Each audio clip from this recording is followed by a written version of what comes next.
Friends, welcome to stock investment academy. आज के इस लेक्चर में हम समझने वाले हैं SIP, systematic investment planning and SWP, systematic withdrawal planning. अब पहले तो ये हैं क्या, systematic investment planning and systematic withdrawal planning. अगर आप स्टॉक मार्केट में पैसा इन्वेस्ट करना चाहते हैं तो आप खुद से रिसर्च करके कर सकते हैं, लेकिन अगर आपके पास टाइम नहीं है या आपके ड्यूटी आवर्स ऐसे हैं कि आप नहीं कर पा रहे हैं तो फिर आप एसआईपी ले सकते हैं। एसआईपी में आप किसी भी म्यूचुअल फंड्स में बहुत सारे प्लान्स होते हैं, पहले तो वो आपको समझने पड़ेंगे और फिर वहाँ से जो प्लान आपको अच्छा लगे आप वहाँ एसआईपी कर सकते हैं। एसआईपी में, सिस्टमेटिक इन्वेस्टमेंट प्लानिंग में आप एक डेट पर सपोज कीजिए, पहले मैं एसआईपी ले लेता हूँ, सिस्टमेटिक इन्वेस्टमेंट प्लानिंग। आपको यहाँ पर एक डेट सिलेक्ट करनी होती है कि मंथ की 5th date, 10th date, 15th date, जो भी जिस डेट पर आप इन्वेस्ट करना चाहते हैं। सपोज कीजिए मैं ले रहा हूँ कि 10th ऑफ एवरी मंथ, ठीक है। फिर आपको एक अमाउंट डिसाइड करना होता है कि आप कितना पैसा इन्वेस्ट करना चाहते हैं। सपोज करते हैं कि 15,000 पर मंथ, एंड देन आपको एक ड्यूरेशन या पीरियड डिसाइड करना होता है कि आप कितने ईयर के लिए इन्वेस्ट करना चाहते हैं।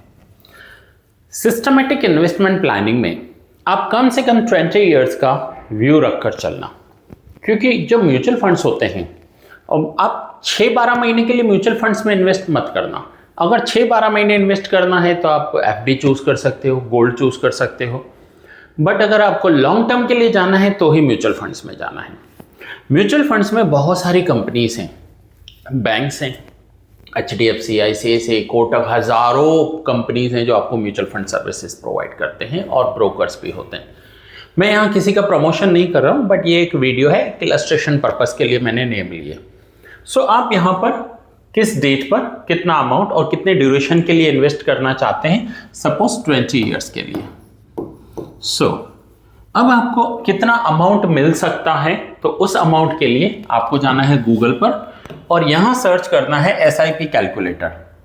एसआईपी कैलकुलेटर, जैसे ही आप एसआईपी कैलकुलेटर लिखते हो आपके पास बहुत सारी वेबसाइट्स आ जाती हैं, बहुत सारी। मैं कोई भी फर्स्ट वेबसाइट जो है वो ही सिलेक्ट कर लेता हूं।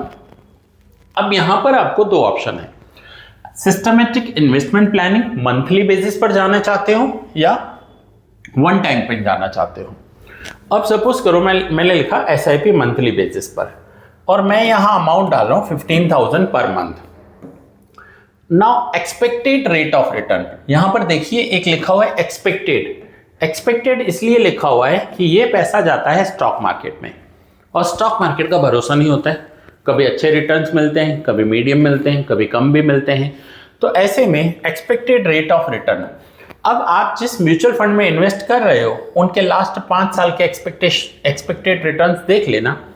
अप्रॉक्स म्यूचुअल फंड्स के रिटर्न 12% से लेकर 18% के बीच में होते हैं और कुछ के तो 19-20 भी हैं, वेरी कर रहा है, ठीक है। बट सपोज कीजिए आपको एक 15% का रेट ऑफ रिटर्न मिल रहा है और आपने 20 ईयर्स के लिए ये किया, तो 15,000 per month, 15% rate of interest, 20 years के बाद आपका टोटल इन्वेस्टमेंट अमाउंट होगा 36 लाख रुपीस।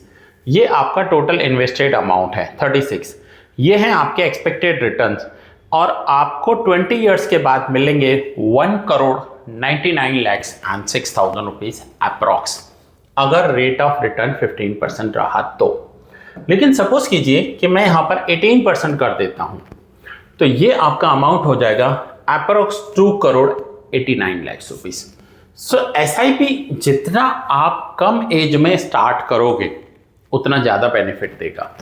बट आजकल की यंग जनरेशन का सबसे बड़ा प्रॉब्लम है, क्या प्रॉब्लम है कि उनकी आमदनी अठन्नी होती है, खर्चा रुपया होता है। आपका यहाँ एसआईपी तभी स्टार्ट हो सकता है जब आप सेविंग करोगे, क्योंकि ये 15,000 रुपीस आएंगे कहाँ से। ऐसे देखने में तो बहुत अच्छा लगता है कि हाँ ठीक है, आपको 20 ईयर्स के बाद 2.89 करोड़, 3 करोड़ समझ लेते हैं, चलो 3 करोड़ रुपया मिलेगा। लेकिन उस 3 करोड़ के लिए आपको हर महीने 15,000 इन्वेस्ट करने पड़ेंगे और वो 15,000 आएंगे कहाँ से? सेविंग से आएंगे। अब इसके लिए मे बी आपको डिपेंड आपके एक्सपेंडिचर्स कितने हैं। अगर आप 30,000 कमा रहे हो और 15,000 एक्सपेंस करने के बाद 15,000 सेव कर रहे हो तो आप 20 साल के बाद 3 करोड़ का सपना देख सकते हो। लेकिन अगर आप 30,000 रुपीज कमा रहे हो और 30,000 रुपीज ही एक्सपेंडिचर्स हैं तो नहीं कर सकते, तो डिफिकल्ट होगा।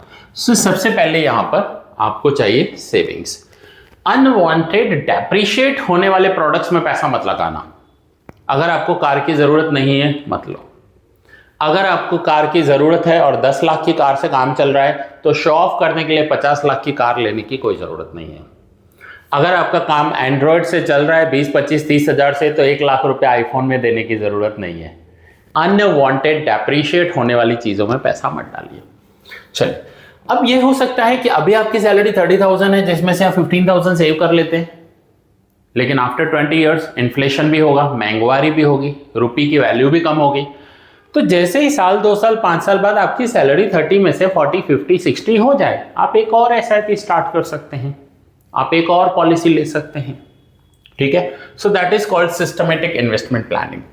दूसरा है लमसम।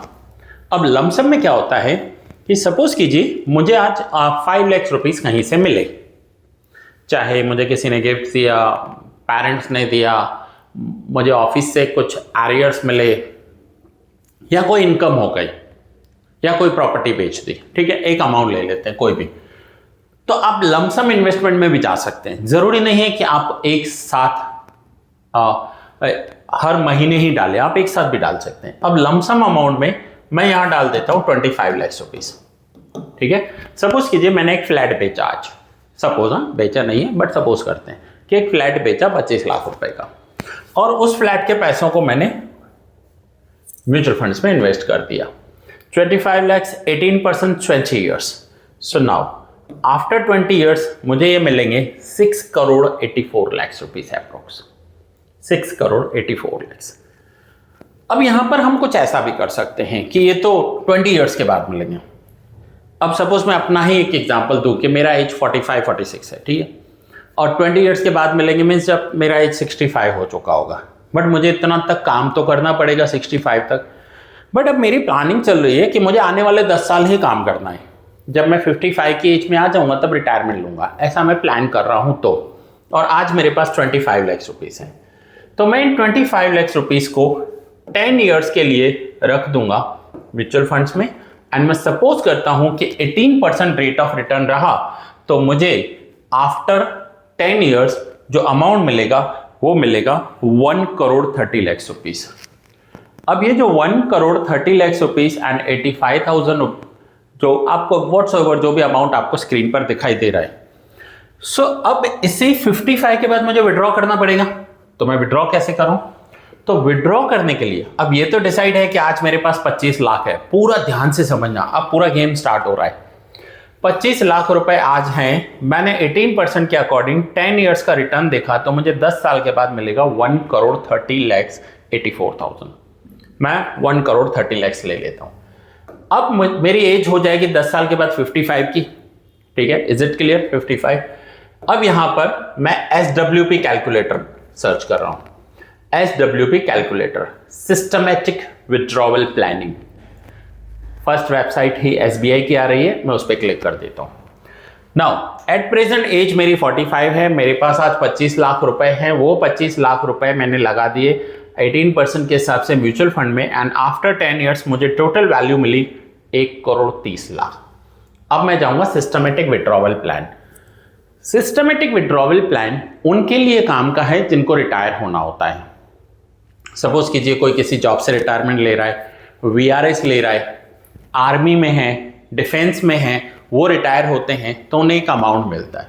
ठीक है, नाउ 45 की एज में मैंने 25 लाख रुपीस इन्वेस्ट किए, 55 की एज आते मेरे पास हो गए 1 करोड़ 30 लाख। अब यहां पर विड्रॉवल प्लान में क्या होता है, सिस्टमैटिक विड्रॉवल प्लान में अब वन टाइम एक अमाउंट देते हो और फिर हर महीने आपको जैसे सैलरी मिलती थी वैसे ही विड्रॉवल्स आप ले सकते हो, मंथली विड्रॉवल्स। जबकि SIP में आप मंथली पेमेंट करते हो, आप मंथली इन्वेस्ट करते हो, यहां पर आप मंथली विड्रॉ करते हो। अब मंथली विड्रॉ करने के लिए जब मेरी एज 55 की हो जाएगी, मेरे पास पड़े हैं 1,30,00,000 रुपए, 1,30,84,000, ठीक है, जो भी मुझे यहां से मिला 1,30,84,000 वो मैंने डाल दिया सिस्टमेटिक विड्रॉवल प्लान में। अब यहां पर मुझे मंथली विड्रॉवल बताना पड़ेगा कि मुझे हर महीने कितना चाहिए। सपोज करते हैं मैं हर महीने 50,000 विड्रॉ करना चाहता हूं, तो विड्रॉ होगा 50,000। एक्सपेक्टेड रेट ऑफ रिटर्न मैं वंस अगेन 18% ही ले रहा हूं, ये बहुत हायर है, नहीं तो आप 15 के साथ भी कैलकुलेशन कर सकते हैं। एंड देन 55 के बाद 65 मैं 10 ईयर्स के लिए ले रहा हूं।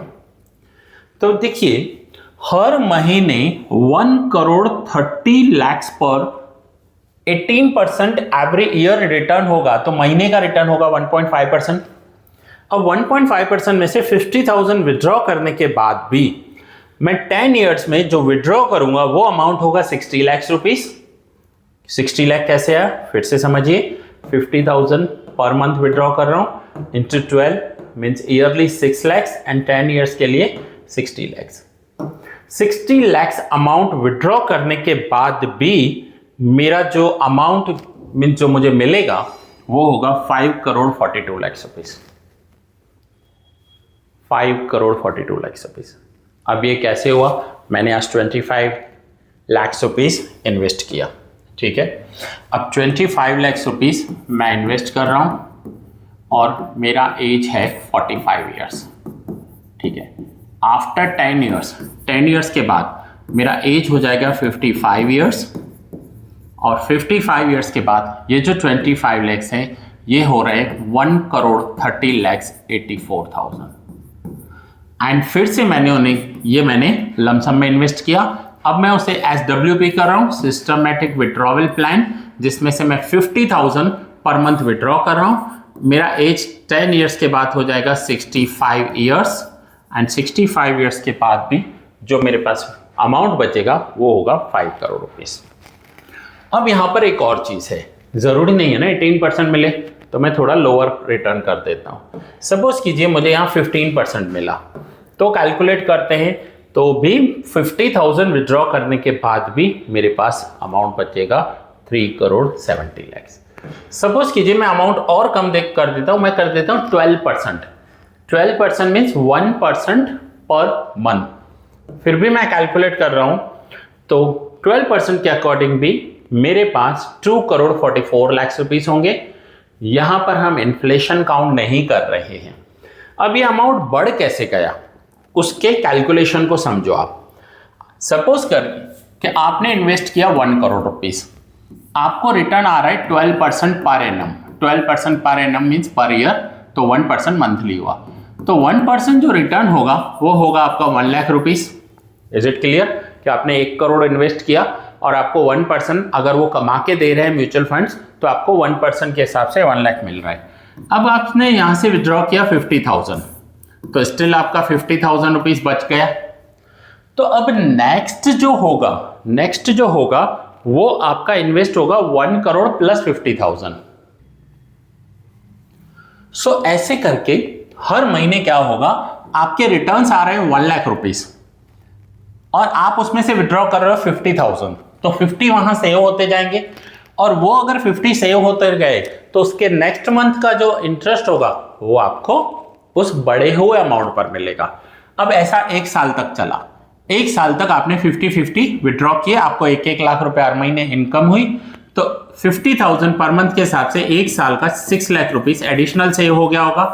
तो अब होगा क्या कि अब आपका 1 करोड़ की जगह 1,06,00,000 रुपए इंटरेस्ट पे जाएंगे या इनकम में जाएंगे या इन्वेस्ट होंगे। तो ऐसे करके आपका ये अमाउंट जो है वो बढ़ रहा है। सो एनी हाउ, अगर मुझे रिटायर होना है, मैं तो बोलता हूं लोग बहुत टेंशन करते हैं, हद से ज्यादा टेंशन करते हैं। अगर आपके पास एक घर है रहने के लिए, चाहे एक फ्लैट ही क्यों ना हो 2 BHK, और 50 लाख रुपया का नेटवर्थ है, चाहे बैंक बैलेंस है, चाहे इन द फॉर्म ऑफ कोई प्रॉपर्टी है या फिर कोई गोल्ड है, तो आप दुनिया के लकीएस्ट पर्सन हो। लकीएस्ट पर्सन क्यों हो? क्योंकि अगर आप 50 लाख रुपया भी विड्रॉ यहाँ पर लगा रहे हो, 50 लाख रुपए का भी इन्वेस्टमेंट कर रहे हो, ठीक है, आपने कोई VRS लिया, आपको 50 लाख रुपया मिला, आप 50,000 पर मंथ विड्रॉ कर रहे हो and average rate of return में 15% गिर रहा हूं, और मैं आपकी लाइफ, मेरी लाइफ की गिन रहा हूं क्योंकि 45 ईयर्स एज है मेरी। सो 50 लाख रुपीस आज मैं इन्वेस्ट कर रहा हूं, हर महीने 50,000 विड्रॉ करूंगा 15% रेट ऑफ इंटरेस्ट के साथ, और मैं 20 ईयर्स का विड्रॉवल पीरियड भी लिख रहा हूं, तो भी इन 20 ईयर्स में मैं 1,20,00,000 रुपीस विड्रॉ कर चुका हूंगा, और उसके बाद भी ये अमाउंट विड्रॉ करने के बाद भी मेरे पास एक अच्छा खासा अमाउंट बच रहा है, एक अच्छा खासा अमाउंट बच रहा है, मोर देन 2 करोड़ रुपीस। सो फिर से, अगर आपके पास 50 लाख रुपए का नेटवर्थ है, चाहे स्टॉक है, बिजनेस है, गोल्ड है, बैंक में है, और एक घर है रहने के लिए, आप अपनी बाकी की लाइफ आराम से निकाल सकते हो। बट यहां पर एक डिस्क्लेमर देना चाहूंगा कि इन्फ्लेशन काउंट नहीं किया है, इन्फ्लेशन काउंट नहीं किया है। इन्फ्लेशन काउंट करने के बाद ये नंबर्स थोड़े से चेंज हो सकते हैं, क्योंकि महंगाई जो है वो बढ़ती जा रही है। लेकिन अगर आप 50 की जगह महंगाई बढ़ गई, नेक्स्ट ईयर 55 विड्रॉ करो, फिर 60 विड्रॉ करो, तो वो भी आप कर सकते हो। उसके लिए आप कहां से ये SWP ले रहे हो, आप सिर्फ गूगल पर जाकर सिर्फ सर्च करके देखिए कि सिस्टमेटिक विड्रॉवल प्लान, कितने वेंडर्स आपको मिल जाएंगे। SBI है, कोटक है, HDFC है, ग्रो है, बजाज है, आपको जहां से समझ में आए वहां से लीजिए। ICICI है, ज़ीरोधा है, आपको जिसका समझ में आए उसका आप अप्लाई कर सकते हैं। बट अगर आपके पास एक अमाउंट है तो आप विड्रॉवल का SWP करके विड्रॉ कर सकते हैं, टेंशन लेने की ज़रूरत नहीं है। बहुत छोटी सी ज़िंदगी मिली है, मस्त जी के ऐश करना है, ठीक है। मैं ये बिल्कुल नहीं कह रहा हूँ कि कमाना छोड़ दो, ऐसा नहीं करना चाहिए। अगर आपकी हेल्थ अच्छी है और आप काम कर रहे हो तो आप कमाओ, लेकिन जो टेंशन है, आजकल के लोगों को टेंशन है आने वाली 7 पीढ़ियों का जमा करके जाना है उनके लिए, ताकि वो आने वाली 7 पीढ़ियां बैठकर खाएं, खुद का भरोसा नहीं। मैं बोलता हूं आराम से आप विड्रॉ कर सकते हो, टेंशन प्रेशर लेने की जरूरत नहीं है। साइकोलॉजी यहां पर सिंपल है कि अगर आपके पास इतना फंड है और आप इतना विड्रॉ कर सकते हो, अगर मैं 50,000 महीने विड्रॉ कर सकता हूं, आराम से मैं अपनी बेसिक नीड्स को पूरा कर सकता हूं। बट उस 50 लाख के लिए मुझे पहले इतना अमाउंट सेव करना पड़ेगा। और यंग जनरेशन से खास करके बोलना चाहूंगा, जो भी मेरा वीडियो देख रहे हैं, कि अगर आपकी एज छोटी है, आपकी एज 20-25 के बीच में है, जितना जल्दी हो सके सेविंग करो। जितनी जल्दी सेविंग स्टार्ट करोगे उतना जल्दी रिटायर होने का प्लान कर सकते हो। सेविंग करने में जितना लेट करोगे उतना रिटायर होने में लेट होगा। आज आपका काम करने का टाइम है, काम करके सेव करो ताकि आने वाली लाइफ आपकी जो है वो सेफ हो जाएगी। सो होपफुली आज आपको सिस्टमेटिक इन्वेस्टमेंट प्लानिंग, जिसमें हमने कवर किया SIP कैसे होता है और क्या बेनिफिट्स हैं उसके, एंड सिस्टमेटिक विड्रॉवल प्लानिंग क्या होती है, वो कैसे कर सकते हैं, उसके कैलकुलेटर्स कैसे हैं, वो अवेलेबल है। आप अपना अमाउंट खुद डालिए, अपनी सेविंग्स खुद डालिए। अगर आप बिगिनर हैं, अभी सैलरी 10, 20, 50 जो भी है आपकी सैलरी है, उसमें से कितना सेव कर सकते हैं, अभी के लिए आज से ही स्टार्ट कीजिए। एक और ऑप्शन मैं आपको बता सकता हूं कि अगर आप इसमें नहीं कर रहे तो आप गोल्ड में भी कर सकते हैं, गोल्ड में भी कर सकते हैं। आप गोल्ड 20 ले सकते हैं, आप गोल्ड ETF ले सकते हैं। सो फ्रेंड्स, कुछ भी कीजिए, सेविंग स्टार्ट कीजिए। अभी आप सेव करेंगे तो आपकी आने वाली लाइफ इजी हो जाएगी। सो होपफुली आपको SIP SWP अच्छे से समझ में आया होगा। स्टिल आपको कोई डाउट है, क्वेश्चन है, क्वेरी है, कमेंट करके बताइए। वीडियो अच्छा लगा हो तो फ्रेंड्स के साथ शेयर कीजिएगा, लाइक कीजिएगा, इससे मोटिवेशन मिलता है। मैं और ऐसा कंटेंट बनाता रहूँगा। अगर चैनल पर नए हैं तो यूट्यूब चैनल को सब्सक्राइब कर सकते हैं। एंड कोई और वीडियो चाहिए किसी भी टॉपिक पर, ज़रूर आप मुझे बताइए। हमारी कॉन्टैक्ट डिटेल डिस्क्रिप्शन में दी हुई है, आप हमें कॉन्टैक्ट कर सकते हैं। ये वीडियो मैं यहीं पूरा कर रहा हूँ। बहुत जल्द मिलते हैं एक और नए वीडियो में। Thanks for watching.